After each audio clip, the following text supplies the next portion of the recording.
It is still early spring, a time for mulberry trees to burgeon. The silkworm mother has already prepared for her babies a nursery that is dry, clean, and well ventilated. In ancient times, farmers tucked the eggs in their clothes so the larvae would grow up healthy at a comfortable temperature. Nowadays, silkworm farms distribute eggs already incubated to individual farm household. Early in the morning, ant-like baby silkworms see daylight for the first time of their lives. In their dark hairy jackets, the little creatures seem at a loss as to what to do. The silkworm mother gently sweeps the newborns into a lot with a carefully chosen goose feather. She calls it gathering the newly hatched. Then she picks those green-yellowish mulberry leaves, chops the young leaves into small pieces, and coaxes the silkworms to take their breakfast for the first time. For the silkworm mother, the days and nights ensued are bound to be filled with fatiguing work and loss of sleep. Under such great care, the larvae will fall into a deep sleep every 3 or 5 days.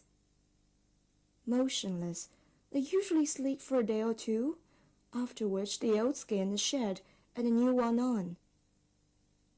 Silkworms age with every such dormancy, followed by ecdysis.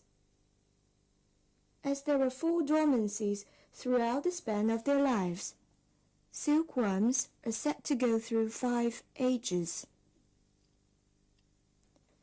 Aside from sleep, baby silkworms have developed unique dietary patterns that explain the astonishing rate at which they grow. Silkworms of 1 age and 2 ages start nibbling from the back of a mulberry leaf and finish, though slowly, with nothing left but the vein. Those of 3 or 4 ages need extra meals at night. As they can move more freely, they will start from the edge of leaves. 5-age-old silkworms gorge themselves with mulberry leaves, including more tender veins. Only by doing so can they grow miraculously bigger and fatter. There is finally a day when a rearing tray becomes overcrowded. The siblings have to make do with the floor. Their chests become transparent, and the silk gland inside is filled with fibrin from the amino acid in mulberry leaves. It's time to climb up the cocooning frames and spin silk. That means the end of the days when baby silkworms are under the meticulous care of their guardian. Having lost their amazing appetite, matured silkworms slowly mount the frames already prepared by the silkworm mother.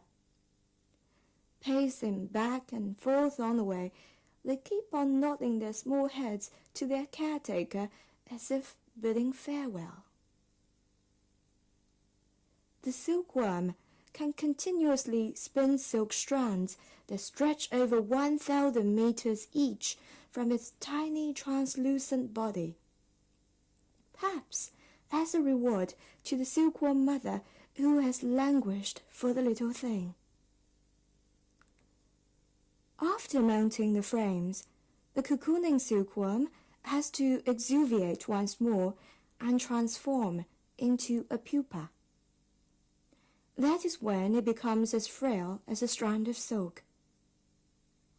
Out of self-protective instinct, the smart creature would close the cocoon to fend off its natural enemies. The cocoon is so quiet, as if lifeless. Yet in there, restless metamorphosis is underway.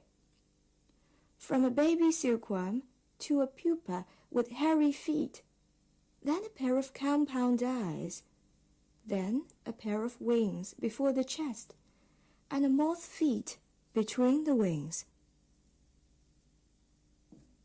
In a week, the pupa inside the cocoon will turn into a moth. It can secrete from its mouth a yellow liquid called lytic enzyme that will break a small hole in the solid shell of the cocoon. And from there, it finds the way to the bigger world.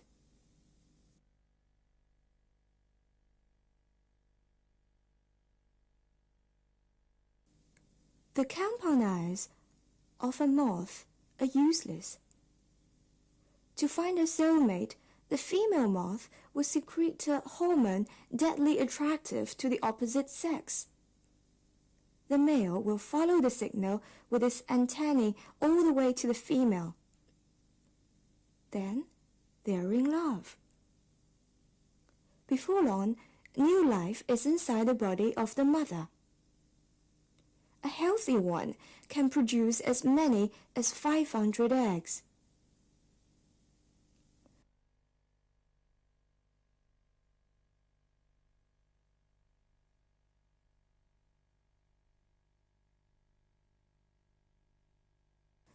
Cocoons used for reeling must be intact.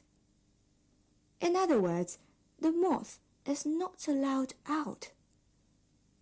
That is why the silkworm mother still has to wait patiently beside the cocoons so as to get them in once they are mature. The silence is broken by a harvesting mood. As the silkworm mother looks at the silver-white cocoons, a smile creeps onto her face. We know about the sun from the first ray of light in the east. The world knows about China by the feel of its silk produces. It would be unfair to say that feeding silkworms is but repetitive and strenuous work. Haven't you heard the most beautiful movement composed by the nation ever?